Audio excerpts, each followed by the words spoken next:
Alrighty, so welcome to Ecclesiastes. We are taking a look at the second half of chapter 8 and then the first part of chapter 5. Sorry, so Wait, you're not on 8. no.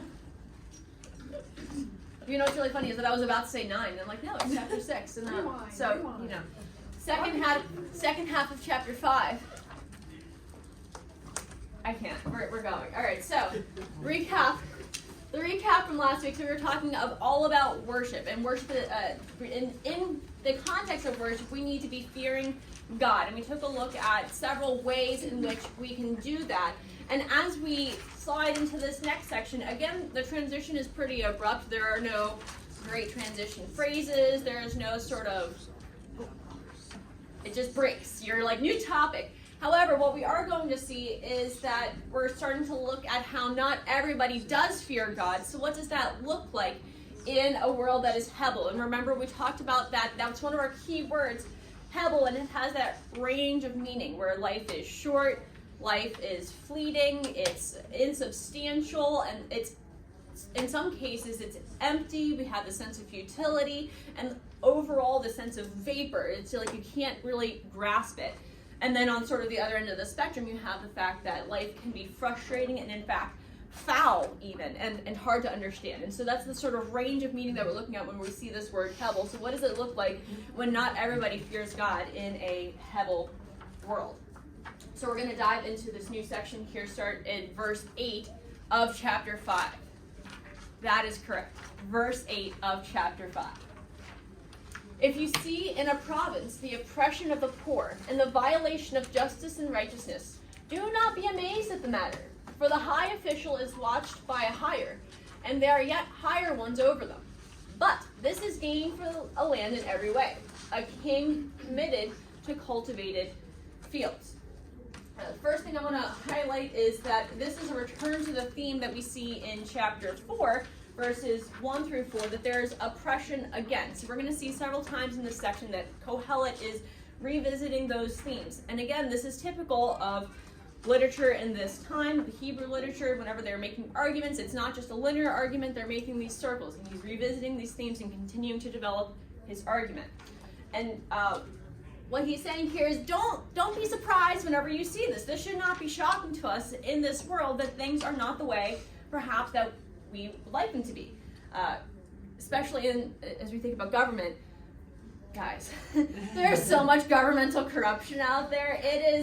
And not just corruption, but incompetence. It's awful. In fact, it's so awful that I actually use the government's incompetence whenever I am motivating my college students to learn MLA formatting. You're like, wow, that's a stretch. No. Because what I tell them, like, so guys, one of these days, you're going to have to do things like fill out taxes. And you have to do it exactly correctly. Otherwise, like, you have to fill in the form just right. Otherwise, the government is going to reject it, even though they understand exactly what you mean. They don't care. They don't care. They're like, well, you didn't dot this I, so I'm going to send it back. I'm like, the MLA is kind of like that. You have to do it exactly right, or I'm going to take points off your paper. Sorry, sort of, this is just the way things go. But so I'm like, is that a good thing for me to compare MLA formatting? I don't know. Maybe it motivates them, maybe not. So governmental corruption, we shouldn't be surprised whenever we see it. Now, the reason that Kohelet says this, he says, why shouldn't we surprise? Is because we have these officials who are watched over by higher officials. And the term here is literally eyed. They're eyed by the person over them. And so even though you may think, oh, well, the person who has finally achieved all of this power, they've amassed this status, they've amassed this wealth, they're happy, they're sort of riding it out. And that's not the case. In fact, they are in this sort of dog-eat-dog world, sort of like the Hunger Games, where they're striving, they're anxious, and they're looking over their shoulder. The guy who's ahead of them or behind them is sort of watching over them, trying to make sure, well, maybe I can get this guy out of the way. They're never content, they're never satisfied. And so, in order to try to keep their status, what do? They end up oppressing other people. Now, Kohelet highlights as well that even so, there can be some good that's gleaned from even this distressing situation. The word king here is being used as a metonymy, so whenever a single item is being as a stand-in for a larger thing, so it's a metonymy for government, so you can understand government. So the government, whenever the government is in action, And land here, the word means whole earth or entire realm, not just one specific piece of plot of land, but the entire area. So, whenever the government does things, even though sometimes they do it out of an intent that is corrupt, sometimes they end up doing some good for people. Now, here's actually, before I get there, really quickly. So the phrasing here is a king who cultivates the fields is gain to the land. And I just had to point that out because that's the way the grammar sort of flows in the Hebrew, which I thought made a little bit better sense of the verse. If you're not nerdy like me, you don't, I had to share it. I just had to. It was the teacher part of me. I was like, I can't not. So, how many of you guys are familiar with Gavin Newsom? California governor, whatever. So, if I say San Francisco, a well-informed audience who can read my mind would say in response, homeless crisis. So let's pretend. All right, so if I say San Francisco, you say homeless crisis. Oh my gosh, you guys are amazing. Read my mind. So I got some numbers for you. So 70% of San Francisco residents cite homelessness among their top 3 problems in the city. On any given night, 38,000 individuals in the Bay Area are homeless, an increase of 35% since 2019. People are moving away because of all of the craziness. Businesses are closing, all of the danger, filth, all of the mess. This is truly an awful state of things, right? And so this is San Francisco. Now, in November, this past November, San Francisco hosted this Asia Pacific Economic Cooperation Leader Summit.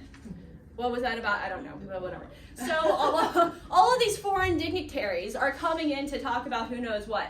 And in the days leading up to the event, you know what they did? They cleaned up the city. They cleaned up the city. And why? Gavin Newsom said, I know folks say, oh, they're just cleaning up this place because of all those fancy leaders coming to town. That's true, because it's true. He told reporters, obviously, anytime you put on an event, by definition, you have people over to your house, you're going to clean up your house.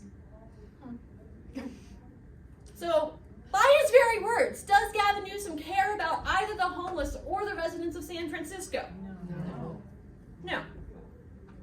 But he wanted to look good for the world leaders, and so in his driving to look good, in his driving for status, he ended up doing something good for the city, even though perhaps it's only short term, but at least for a little bit, the area got cleaned up. So I think that was a great case to be like, okay, this is sort of how that happens in this whole world. Mm-hmm. Keep that in mind. Let's keep moving forward. He who loves money will not be satisfied with money, nor he who loves wealth with his income. This also is Hebel. When goods increase, they increase who eat them. And what skill has their owner but to see them with his eyes? Sweet is the sleep of the laborer, whether he eats little or much. But the full stomach of the rich will not let him sleep. And so we go from oppression and trying to gain wealth through oppression, and now we're sort of moving even away from the government, and I think we can apply these to just sort of general lives here. And these verses, again, sort of parallel the themes of chapter 4, verses 5 through 8. So keep in mind here as we're revisiting these themes. Whenever I read through these verses, I thought of, how many of you guys have seen The Greatest Showman? Okay, so the song, never enough, never, and now, and I watched the clip, and then the rest of the week, I was like, never enough, never, and of course I can't sing, so my poor husband's like, please stop. Please stop, nobody wants, and then I'm like singing, and my mom's like, please stop, and I'm like, I know, I just can't get it out of my head. And the heart of that, so the lyrics go, all the shine of 1,000 spotlights, all the stars we steal from the night sky will never be enough, never be enough. Towers of gold are still too little, these hands could hold the world, but it'll never be enough for me. And so it speaks to the heart of this condition where no matter what it is, it doesn't have to be money, but the popularity, sleep, the size of your house, the amount of free time we have, the amount of our savings, whatever we are pursuing will never be enough, because you guys know God put these holes in our heart, and whenever we try to fill it with anything but him, we end up being dissatisfied. And this is a theme that Kohelet is driving throughout this section, is that there's nothing that this world can provide that will satisfy. And so he's going to talk about how the secret to sort of navigate this is to enjoy instead, to enjoy the gifts of life and not to continue to look for more. Now, this next verse that we're going to look at is and he says, so the meaning of Hebel here is insubstantial, empty, and futile. So it's both, it's not something that you can rely upon, it's not something that's going to satisfy. In the end, it's empty. It's not something that's going to satisfy in the long term. The verse, when goods increase, they increase who eat them, is frankly hysterical, because you can see this literally happening to people. So like if I don't, do I need to, so the more that you eat, the larger you become. And so you can see this both literally and figuratively, right? So you can see this in a literal sense, where if you are, I have Thanksgiving through New Year's Eve. This is the span of everybody's existence here in America, where it's the time of increase, because of all of the parties, and you have all of these celebrations, and it's great, but there's so much food, and everybody brings something, right? And so every time we have one of these gatherings, there's this fight about who is going to take the leftovers home. But it's not like I want the leftovers. It's like, take some of these mashed potatoes, darn it! Because there's so much. You're like, oh my God, well, how are we going to finish all of this? Because there's just so much. Now, and at the end of the day, what can you do with all of that leftover food except for look at it? Because you're like, well, I'm not gonna eat this. Gosh. And this is true generally speaking. The more you have to maintain. I remember there was this one Adventures in Odyssey episode. Do you remember this episode? Where they had this guy had all of these, you remember that? Yeah. He kept getting all of these automated appliances, and this was before AI really took off. So they were really science fictioning it here. But this could actually happen now. And he eventually, at the end of the episode, all of the appliances rose up and consumed him or something. It was kind of scary. I don't really remember. I blocked that out of my memory. But it's kind of true in our lives. And I can think as a relatively new homeowner and garden owner, Josh is more the maintenance stuff around the house, and I'm the garden. So whenever I started my garden last spring, at first I was like, you know what? I'm not gonna overwhelm myself. I'm just gonna do these couple gardens.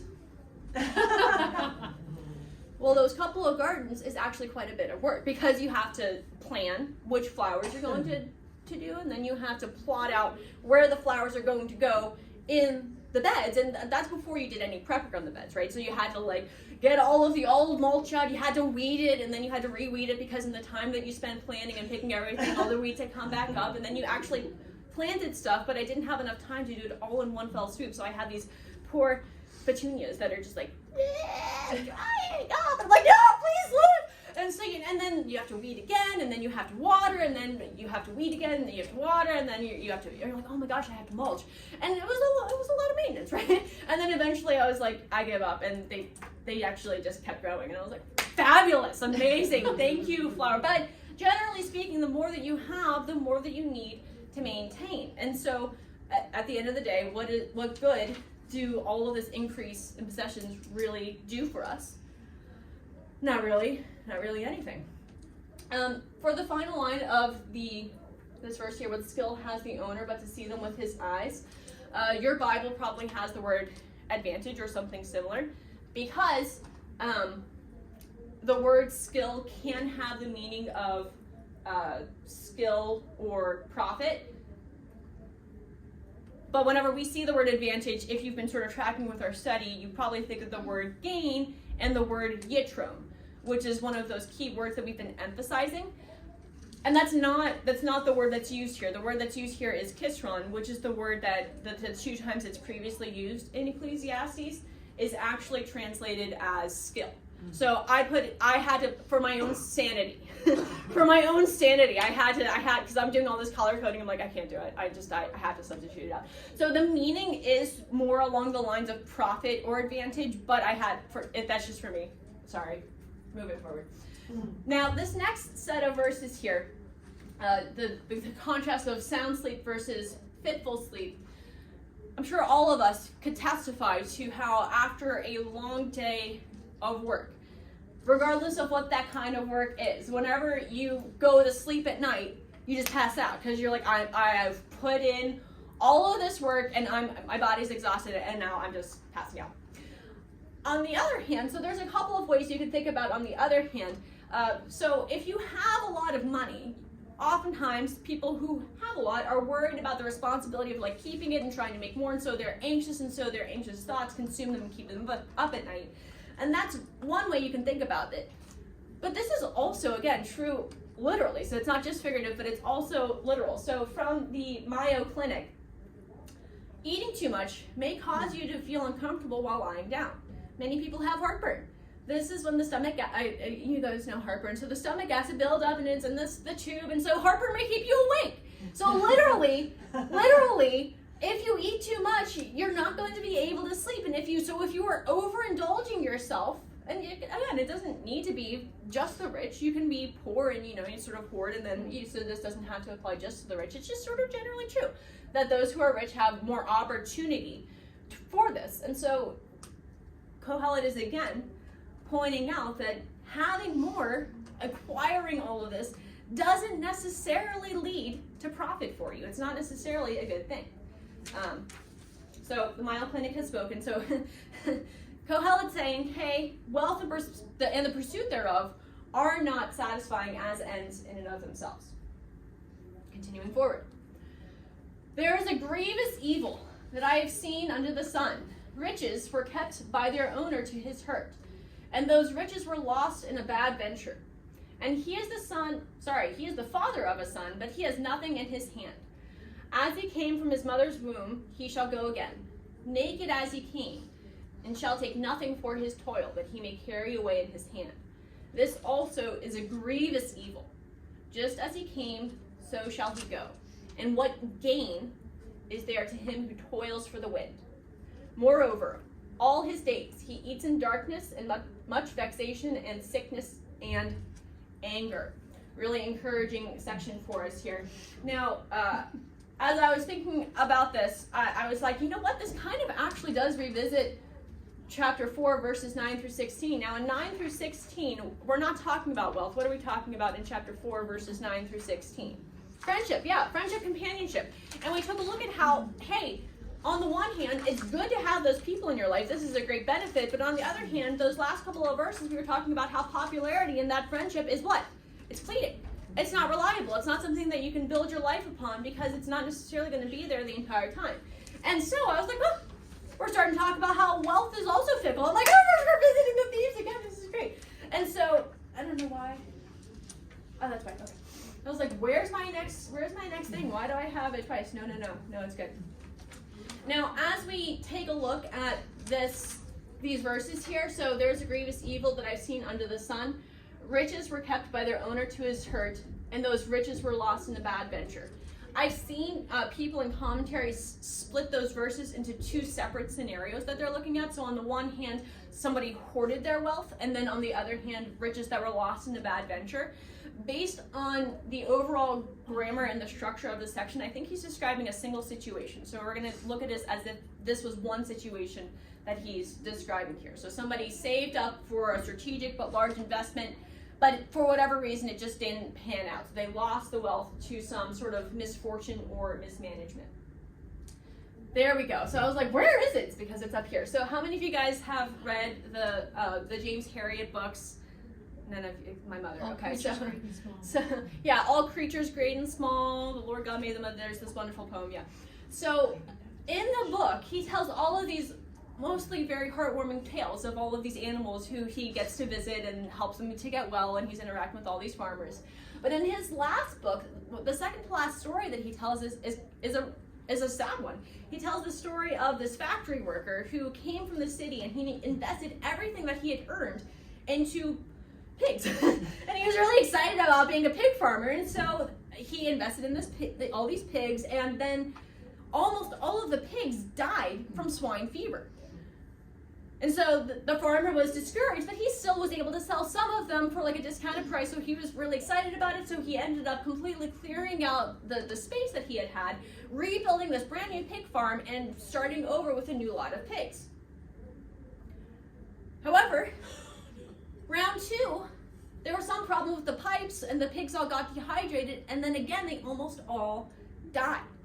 And so this man didn't have enough to try for a third time, and so he ended up returning to his, I know, you're like, oh, that's so sad. So he returned to his factory job in the city, and he gave up this dream.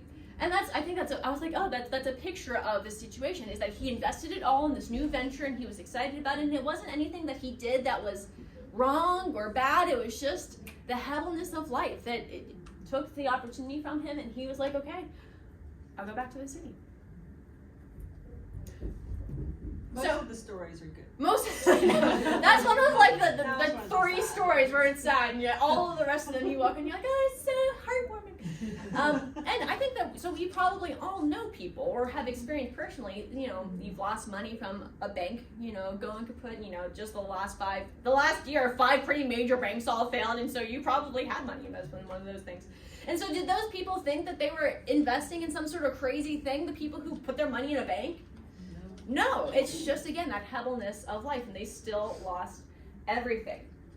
Now, verses 14 and really 15 echoes the thoughts of Job, right? So Job chapter 1, after he loses all of this stuff, what does he say? He arose, tore his robe, shaved his head, and fell on the ground and worshipped, and he said, what?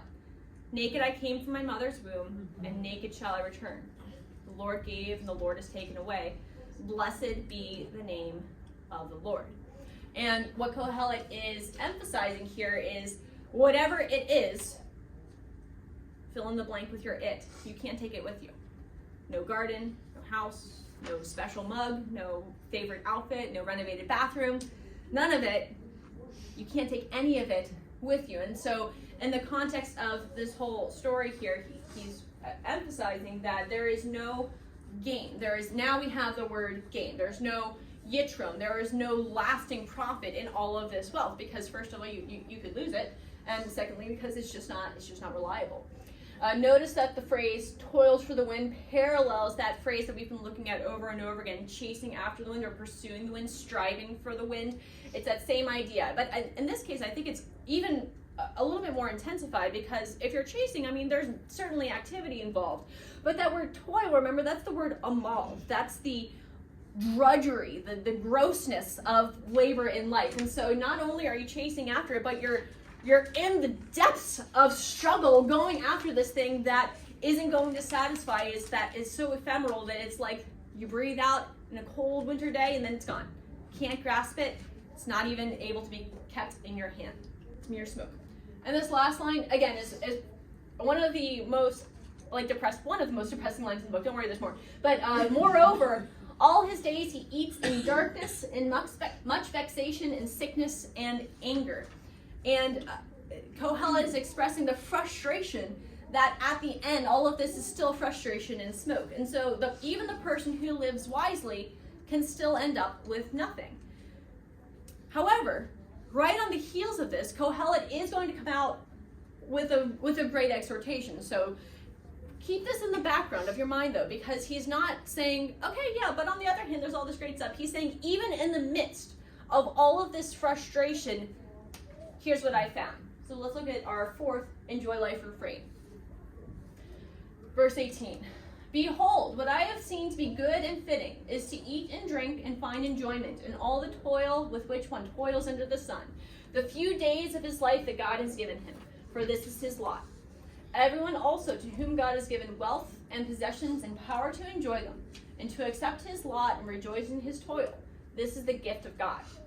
For he will not much remember the days of his life, because God keeps him occupied with joy in his heart. And so we have this awesome transition. Behold, in light of all of this, in light of all of this frustration, and even because the riches of life and the striving thereof is so unsatisfactory and unstable, Kohelet counsels his readers to, instead of dwelling in that anxiety and frustration, to enjoy. And we see in this refrain the regathering of some of our key words and phrases. We have, it is what he has seen to be good. Remember, that's that word tov. And fitting, and that word fitting, I'm going to throw it up on the screen here, goes back to chapter 3. So God makes all things beautiful, all things appropriate in its time. And that's that same Hebrew word here. And he says, okay, it is good, it is beautiful, it is fitting for us to eat and drink the basics of life and to find what is good, tov, in all of the toil. And so that word is that word amal. So even in that drudgery, to find what is good in it, to find what is enjoyable in it under the sun. And again, we have that, keyword under the sun. In this limited time frame that we have, he's not yet thinking about that eternal interlude. He's saying, okay, under the sun, while we're still here in life, enjoy these things. Now, interestingly, the word for possessions can be translated cattle or has the sort of underlying roots. And this blew my mind. So the phrase to enjoy, as we're going to see in this passage, means literally to eat. So that pencil almost ran away. Get your medium rare filet mignon and eat it. So that's from God. Whenever you have the ability to literally eat from the things that you have, to enjoy them, this ability to enjoy is in fact from the Lord. Now, as we move on to the sort of second half of the Enjoy Life refrain, I had to again pause. The English nerdy side of me was like, I have to. The phrasing in the ESV drove me nuts because I was like, I have no idea where's the subject, where's the verb. I can't follow this sentence. Again, in the Hebrew, it's actually a little bit more straightforward. Also, as for everyone to whom God has given riches and wealth, he has also empowered them to eat from them and to receive his helek, that's that word lot, and to rejoice in his amal, again, that's toil. So he has empowered him. And I think that the Hebrew actually better front loads that it is God who gives the enjoyment.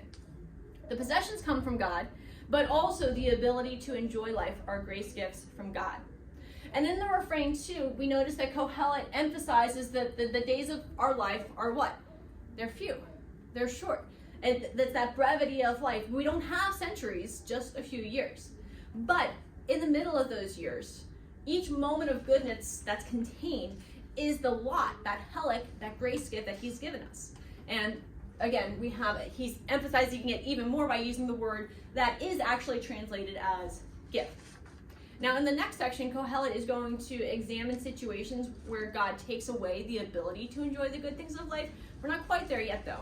So we have this idea of remembrance. Now, we've had the idea of remembrance come up before in Ecclesiastes. And both times previously, in chapter 1 and chapter 2, Kohelet is lamenting that there seems to be no lasting remembrance. There's no endurance of the things that we've done. What we do, what we accomplish, even what we know is quickly forgotten under the sun. However, in this section, there's a different emphasis. The word's a verb, and instead of not remembering being bad, in this case, it's a good thing.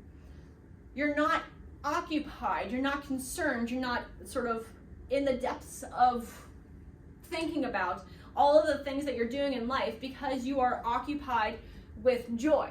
And I'm sure we've all heard the phrase, time flies when you're having fun.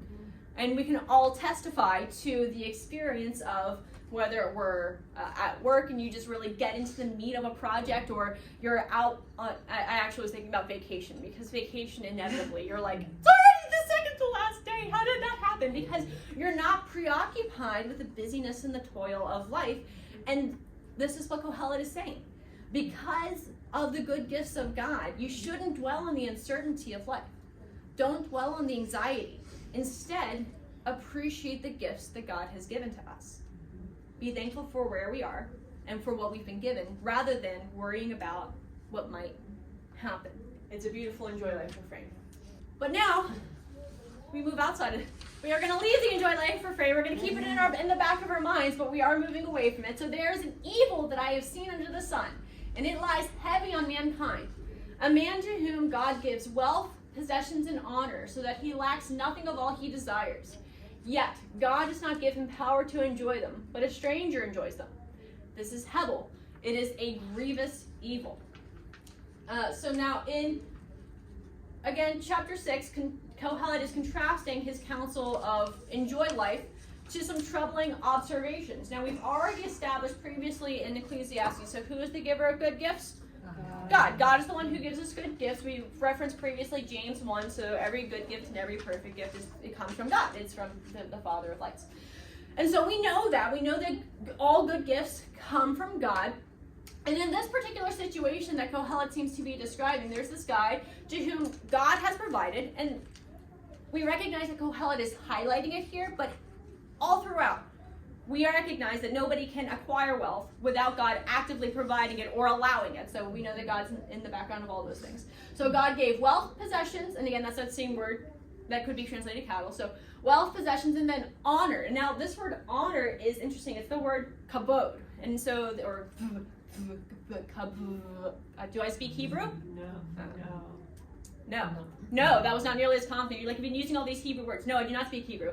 And that's the word that's translated for God's glory. So this is, I'm not saying in this case that they're comparing him to God, but it's a nice connection. So, okay, that's the word that's being used here. So they've been elevated. They've been granted this position where they have this honor. And so if God has given gifts, including honor, you would think that God would also enable that person to enjoy them. And what Kohelet observes is that's not always the case. And so he says, in some situations, there is not power given to enjoy them. Well, I was looking for a case study for this. In discussing this passage, John Piper provided the following account. The other day, there was this man and wife who were building a dream home. They dreamed about it, they planned it, they designed it. They moved into a trailer next to it to watch it go up. And just when it had finished and they were about to move in, the wife died of a heart attack. And that was like the perfect example of you're like, oh, nope, somebody else got the house and they had to change their plans. But we can all think about people, perhaps even people like ourselves, where you had this unaccountable loss. And sometimes it's really profound because, sometimes you just got a new appliance, a new jacket or hat, and then you lost it. And you're like, oh, I didn't get a chance to really make full use of that hat. I really liked that hat. Gosh darn it. But losing a spouse, a job, a child, these things can really weigh down your soul. And you think, well, Lord, why did you allow this to me to even get to this spot if you were just going to take it away? And that's a real life situation that we've all encountered to some degree. And Kohelet is saying, this troubles me. This is a troubling thing. And this is, again, something that we struggle with as well. He says, this is frustrating, this is foul, and I don't understand it. Now he's going to continue to develop this thought in the next few verses. So put this again in your background. Oh, look, frustrating, foul, problematic. This is the problem with PowerPoint. I'm ahead of myself. Sorry. All right. Verse 3. If a man fathers 100 children and lives many years, so that the days of his life are many, but his soul is not satisfied with life's good things, and also he has no burial, I say that a stillborn child is better off than he. For it comes in Hebel and goes in darkness, and in darkness its name is covered. Moreover, it has not seen the sun or known anything, yet it finds rest rather than he. Even though he should live 1,000 years twice over, yet enjoy no good, does it not all go to one place? Now, as we start to examine this passage, I want to highlight right away. So in chapter 4, verses 2 and 3, we've already talked about sort of an exaggerated situation where he said, hey, it's better that a man not even be born rather than to experience this great oppression. Similarly, in this situation, he is exaggerating. He's creating this hyperbolic situation. We can tell that he's using hyperbole because he says, even though he should live 1,000 years twice over. The closest anybody got to this was Methuselah, right? And he didn't quite make 1,000. So we know that he's exaggerating. He's creating this case so that we can say, hey, life isn't just about reproducing, gathering. Our lives ought to be enjoyed. And it is a grievous evil. It is terrible. It is a terrible thing when there should be enjoyment, but there isn't. And so, again, as we sort of take a look at this to understand before we really break it down, who has no burial? The he can go either direction. So it can either refer back to the man who fathers the children or to the stillborn. So you can go either direction. I think that it makes more sense for it to refer to the stillborn child because you think, okay, so there's no proper burial, they're not named, and they're not remembered. Now, recognizing we are in the 21st century, and I know a lot of people who are really intentional about remembering their children who didn't see the sun. They would celebrate birthdays, remind other children, hey, we have siblings in heaven. But in Kohelet's day, stillborn children, their names would not be recorded, and there's nothing that would be known about them. And so I have a little brother or sister in heaven named Jordan. For just sort of the ease of talking about it, I'm going to say she. And I won't be resentful if I get to heaven and I end up having 3 brothers. I promise I won't. But it's nice to imagine. It's nice to imagine that I have a little sister that I've never met. But the fact is that I don't know. It's a mystery. And whenever she didn't make it, there wasn't this big. Don't look at me, sorry. There wasn't this big to-do. There wasn't a formal funeral. My mom told me about it sometime after the fact. And while I think about her periodically, I don't remember her the same way that I do other people whose people's lives our lives have crossed. Why? Because I don't have any memories of her. She's a mystery to me. She arrived as though she was in this cloud of mist, hidden from sight. And there's no record of her arrival or departure. And so in verse 4, the word Hebel here should probably be translated back to its truest form, which is vapor. They come in vapor. And so we return to this idea that death is that great leveler. Who goes to the grave? Both the man who lives forever but didn't enjoy anything, and the person who didn't get to experience the disappointment of life. Both have the same end. And so what Kohelet concludes from this section here is that the inability to enjoy is not better than, but worse than never knowing that you missed out in the first place. And again, so he's creating this hyperbolic situation to really drive the point home that he finds it truly disappointing and problematic to his heart that, hey, to be given things and not to be able to enjoy them, that's a grievous evil. I'm going to read this quote from Alfer. I can never say his name, and it's always disappointing. I can't see. There we go. Perfect. After no, sorry, that's right. So a life lived apart from the experience or ability to experience joy is not a life worth living, at least in the sense of living to the full. Kohelet is not necessarily commenting on the sanctity of life. His concern is with quality of life.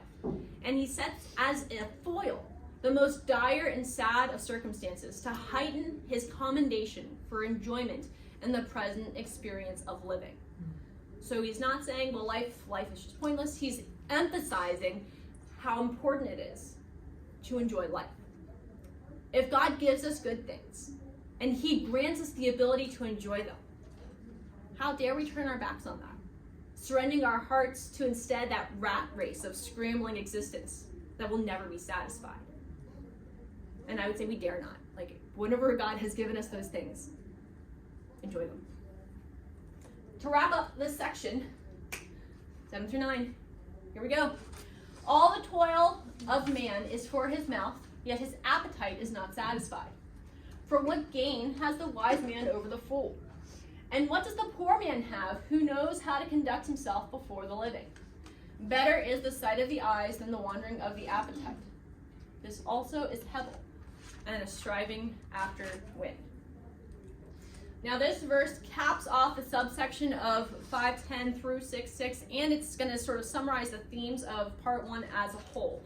And as we're going to see next week, the next set of verses, 10 through 12, also it's a hinge passage. So it's going to sort of both reflect back some of the themes that we've seen in the first sections, and it's going to point us forward to the next set of emphases that Kohelet is thinking about here.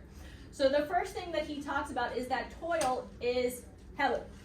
It answers the question, in fact, from chapter 1. What does man gain by all the toil at which he toils under the sun? Nothing. there is no gain, there is no satisfaction. And the word here for appetite can also be translated as soul or life. So our souls are never satisfied, no matter how much we toil for all of these things. If we participate in this rat race, right? Even if we're not, right? And we're going to talk about that in a second. But whether we are or not, the things of life do not satisfy us. The toil that we participate in is not itself that worthy end. And what we see in this next verse is that wisdom as well is Hebel. So what gain does the wise man have over the fool? What's the poor man have who knows how to conduct himself before the living? One commentator rephrased verse 8 as saying, if what he was said about desire never being satisfied is true, then what advantage is there in the superiority of knowledge or a good correctness of demeanor? If it doesn't matter if you go about it wisely or not, you don't end up any better off in regards to toil. So satisfying appetite is your end goal. Wisdom profits you nothing. Even if wisdom is rightly applied in the realm of wealth, it still doesn't profit you, but beyond the grave. There is no lasting advantage. Now, if you follow sort of the pattern here, so toil is Hebel, wisdom is Hebel. The last category here, is that pleasure is Hebel. And if you think about the phrasing here, better is the sight of the eyes than the wandering of the appetite. What you see is what you already have. So what you have in possession is better than that wandering of appetite, that insatiable quest to satisfy all of those desires. So even at the end here, Kohelet is emphasizing and reinforcing what he has just told us in that enjoy life refrain, is that we should be content. We should be satisfied with the gifts that God has given us. It is better, even in this Hebel world, to be satisfied with the good gifts that God has given us, rather than the fruitless, frustrating, empty, profitless pursuit of the wind, which does not satisfy. And so as we think about the sort of the structure as a whole here, on both ends we have the unsatisfactoriness. Wealth, whether we're sort of talking about it in a general sense or specifically, as Kohelet highlights in those later verses, that it is God-given wealth. It is slippy. Slippy's not a word, but I had to use it. I was like, it's not something that you can grasp up. It's something you can rely upon. And so what he counsels is to find what is good, even in the midst of all of your efforts. All of these things that we've explored, find what is good. And so at the end of the day, all of these efforts as ends in and of themselves are unsatisfactory. From these things, there is no lasting gain. There is no yitron under the sun. And I have this asterisk here because we have to think about this in the context of everything that he's been saying. And so his exhortations, right, are practical and theological all at once. So he commends this enjoyment of life in full view of these pleasures, yet so acknowledging joy comes from God.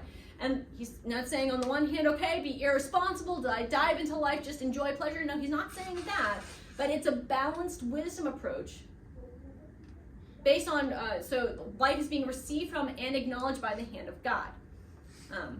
Living life to the full with, I love this, so one woman commented, enjoyment for Kohelet has to do with living life to the full, with a sober recognition of its travails, and a grateful acceptance of its possibilities.